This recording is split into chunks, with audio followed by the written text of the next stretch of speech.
Bismillah ar-Rahman ar-Rahim wa salatu salam ala khatam al-Nabiyyin amma ba'd. Assalamu alaikum wa rahmatullahi wa barakatuhu. Dear brothers and sisters, this is the second part to the smoking series. And the reason why we're doing that is in order to propagate benefit to mankind. Psychological effects, if you look at the psychological effects, there are people who are extremely addictive to nicotine. A person who smokes 40 cigarettes, and people actually smoke more than that. You smoke 2-3 packs. Some people smoke 3 packs. I think a pack of cigarette has 25 cigarettes in it. So somebody who smokes 40 cigarettes a day absorbs a pound of nicotine in 1 year. That's enough to kill 8,000 cats.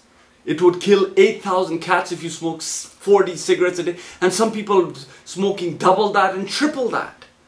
So just imagine that. Say if you're smoking half of it. So in 2 years you will kill 8,000 cats. Just imagine that your body is absorbing all of this lethal kind of nicotine. And even nicotine is so lethal that it is even more than a rattlesnake poison or venom.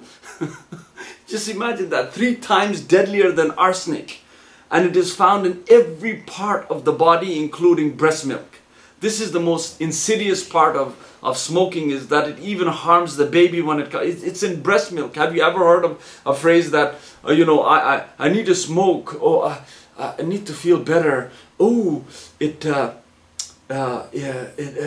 get stressed out, and when I get stressed out, I get stress release. It's not a stress release, actually. It causes, if you take a puff, within 8 seconds, nicotine actually goes to your brain.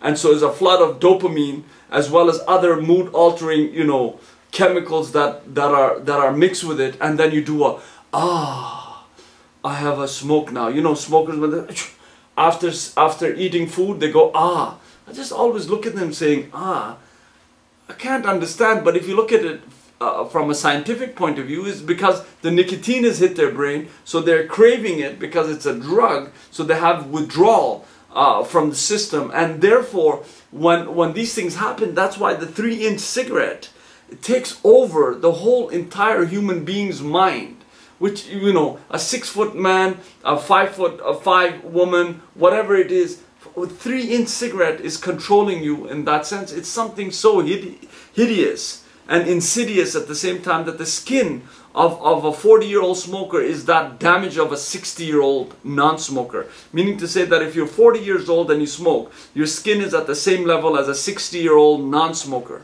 Because even the skin is damaged with cigarette smoking. I mean, how many more damages, how many more chemicals? What do I have to say in order to convince you? So what is it that's going to convince you to stop smoking? 90% of lung cancer cases are due to smoking. 1 in 10 moderate smokers and almost 1 in 5 heavy smokers, meaning more than 15 cigarettes a day, called heavy smokers, will die of lung cancer. Just 1 in 5. Usually people have a whole pack. So a heavy smoker is somebody considered having more than 15 cigarettes a day.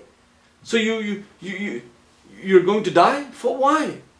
Why do you want to do that? Why do you want to have lung cancer? Even when you have a little bit of asthma, ask somebody who has asthma. Ask somebody who has emphysema. This late Johnny Carson, he had millions of dollars and so on and so forth. And they had in his memoirs that he went swimming and he couldn't move because he has emphysema of smoking so much. And he said, do not smoke. That's what he said before dying. He said, do not smoke.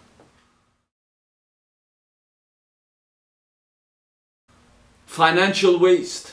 How can you justify smoking away thousands of dollars while people all around the world are deprived of their basic needs?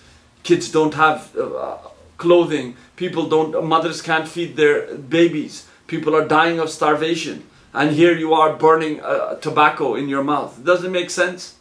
Allah subhanahu wa ta'ala says that He doesn't love the musrifeen, meaning the ones who actually waste. So those who waste, He doesn't love them. Meaning to say that wasteful people are a menace to any society. So it is a telegram to say that you are somebody that's acting against the will that the Almighty has given onto earth for people to follow. Why are you actually breaking that? Is it not? Can you justify your money? Can you justify your health? Is it that you are causing a strain on the environment, causing a strain on the people that are around you, you think that it is okay. Ultimately, the judgment is against you. Why would you want to smoke? And why don't you quit? And it's never too late to quit. People think that, oh, it's too late to quit. And If you haven't acquired cancer or any of one of these deadly diseases, then stop smoking. Smokers are 6 times more likely to develop gum disease and experience premature tooth loss, not to mention a high risk of oral cancer, than the ones who don't smoke. So all of these teeth and black and you name it, and they're falling apart, and they're all like, mouth cancer. Just imagine that. Don't buy it, don't sell it, and definitely don't smoke it. So you need to really, really act today to get this cup of poison away from you, because it becomes a cup of poison. Well, I mean, you smoke it, would you like to drink it? How about I blend it for you and burn it a little bit and you drink it like that? You wouldn't be able to, you'll vomit. So why do you take this poison? If you will not drink a cup of poison, why will you smoke a cup of poison? Why would you do that? So you have to today make sure that if you have any kind of religiosity, that you have any kind of care for humanity and care for yourself, and care for the environment, and care for your money, and accountability in the sight of God, you need to quit. You have to go cold turkey, get a patch, do whatever you have to do, go running, drink milkshakes, whatever you need to do, gain some weight. It's much better than taking this poisonous stuff into your system. You need to stop as of today. The only sucker is the one who's smoking, because he keeps sucking, right? That's the only sucker, and you don't want to be a sucker. So it is important here that you stop smoking deadly. It's one of the most deadliest poisons that are out there, that are in the hands of so many. And we gave you all of the data before this video in the first section. So the choice is yours. You make the choice. You want to quit, you can do it today. Nobody else can do it for you. You hang around with the same type of people, you're going to be in the company of those, and you're going to start again. So if you smoke and you have coffee, change your coffee to tea. And we leave it at that, inshallah. Take care. Assalamu alaikum rahmatullah.